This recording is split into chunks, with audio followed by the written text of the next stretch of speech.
ಪ್ರಜಾಪ್ರಭುತ್ವ ವ್ಯವಸ್ಥೆ, ಎಲ್ರಿಗೂ ಕೂಡ ಹೋರಾಟದ ಹಕ್ಕಿದೆ, ವಾಕ್ ಸ್ವಾತಂತ್ರ್ಯ ಇದೆ. ಸೊ ಯಾರನ್ನು ಕೂಡ ತಡಿಲಿಕ್ಕೆ ಸಾಧ್ಯ ಇಲ್ಲ.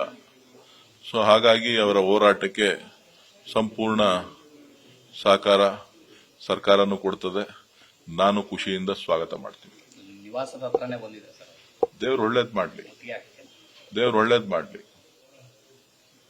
ನಿಮ್ಮ ಒಂದು ಹೇಳಿಕೆ ಬಿಜೆಪಿಗರಿಗೆ ಜಾಸ್ತಿ ಕಿಚ್ಚು ಹಚ್ಚಿಬಿಟ್ಟಿದೆ ಅಂತ. ಬಿಜೆಪಿಯವರು ನನ್ನ ಹೇಳಿಕೆನ ತೀರ್ಸ್ತಾ ಇದ್ದಾರೆ. ನಾನೆಲ್ಲೂ ಹೇಳಲೇ ಇಲ್ಲ ಈ ದೇಶ ವಿಭಜನೆ ಆಗ್ಬೇಕು ಅಂತ ಎಲ್ಲೂ ಹೇಳಲೇ ಇಲ್ಲ. ಅವರು ವಿಭಜನೆಯ ವಸ್ತುನೆಲ್ಲ ಹೋಗ್ತಾ ಇದ್ದಾರೆ.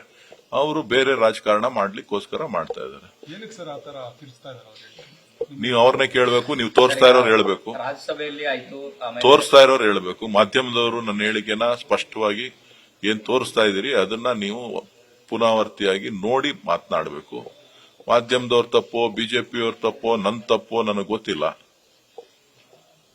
ರಾಜ್ಯಸಭೆಯಲ್ಲಿ ಆಯ್ತು, ಅದಾದ್ಮೇಲೆ ಬೇರೆ ಬೇರೆ ಹೇಳ್ದಲ್ಲ ಅಷ್ಟೇ. ಆಯ್ತು ನಡ್ರಿ, ಮುಂದೆ ಬೇರೆ ಬೇರೆ ಜನ ನೋಡೋಣ ನಡ್ರಿ. ಅಲ್ಲ ಸರ್, ನಿರಂತರವಾದಂತಹ ಹೋರಾಟಗಳಾಗ್ತವೆ ತಮ್ಮ ವಿರುದ್ಧ ಅನ್ನುವಂಥದ್ದು ಸರ್. ತಮ್ಮ ಅನ್ಯಾಯ ದೇವ್ರು ಒಳ್ಳೇದ್ ಮಾಡ್ಲಿ ಅನ್ನಲ್ಲಪ್ಪ. ಒಳ್ಳೆ ಚೆನ್ನಾಗಾಯ್ತಲ್ಲ. ಹೋರಾಟ ಪ್ರಜಾಪ್ರಭುತ್ವದ ಹಕ್ಕು.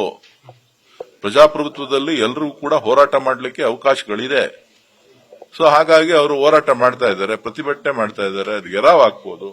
ಏನ್ ತಪ್ಪೇನಿದೆ ಅದರಲ್ಲಿ? ರಾಜ್ಯದ ಪರವಾಗಿ ನನಗದು ಗೊತ್ತಿಲ್ಲ, ನೀವ್ ಹೇಳ್ಬೇಕು. ನಾನು ಪ್ರಜಾಪ್ರಭುತ್ವದ ಅಂಗ 4ನೇ ಅಂಗ ಮಾಧ್ಯಮ ಅಂತ ತಿಳ್ಕೊಂಡಿದ್ದೀನಿ. ಅದು ನೀವು ಇಲ್ಲ ನಾವು ಒಂದು ಪರ ಅಂತ ಅಂದ್ರೆ ನಾನೇನು ಮಾಡಕ್ಕಾಗಲ್ಲ. ನಾನು ಹೇಳ್ದಲ್ಲ ಅಣ್ಣ, ಸ್ವಲ್ಪ ಹೇಳ್ತೀನಿ. ಪ್ರಜಾಪ್ರಭುತ್ವದ ಮತ್ತೊಂದು ಅಂಗ ಮಾಧ್ಯಮ ಅಂತ ಅನ್ಕೊಂಡಿದ್ದೀನಿ. ಮಾಧ್ಯಮಗಳು ಕೂಡ ಒಂದ್ ಕಡೆ ಆಯ್ತದೆ ಅಂತ ಅಂದ್ರೆ ನಾನೇನು ಮಾಡಕ್ಕಾಗೋದಿಲ್ಲ. ನನ್ನ ಹೇಳಿಕೆಗಳು ಬಹಳ ಸ್ಪಷ್ಟವಾಗಿದೆ. ನನ್ನ ಹೇಳಿಕೆಯನ್ನ ತಿರ್ಚುವಂತ ಕೆಲಸ ಭಾರತೀಯ ಜನತಾ ಪಕ್ಷದವ್ರು ಮಾಡ್ತಾ ಇದ್ದಾರೆ. ಸೊ ಹಾಗಾಗಿ ನನ್ನ ಅದಕ್ಕೆ ಉತ್ತರ ಕೊಡೋ ಅವಶ್ಯಕತೆ ಇಲ್ಲ. ಈಗ 7ನೇ ತಾರೀಕಿಗೆ ದೆಹಲಿ ಹೋರಾಟ ಇಟ್ಕೊಂಡಿದ್ದಾರೆ. ಈಗ ಅವರು ಬಿಜೆಪಿಯವರು ಇಲ್ಲಿ ರಾಜ್ಯದಲ್ಲಿ ಮಾಡ್ತಾರೆ ಅಂತ ಹೋರಾಟ. ನೀವು ಮುಖ್ಯಮಂತ್ರಿಗಳನ್ನ, ಪಕ್ಷದ ಅಧ್ಯಕ್ಷರನ್ನ ಕೇಳಬೇಕು. ನ್ಯೂಸ್ ಫಸ್ಟ್, ನಿರ್ಭೀತಿಯಿಂದ ನಿಮ್ಮ ಪರವಾಗಿ.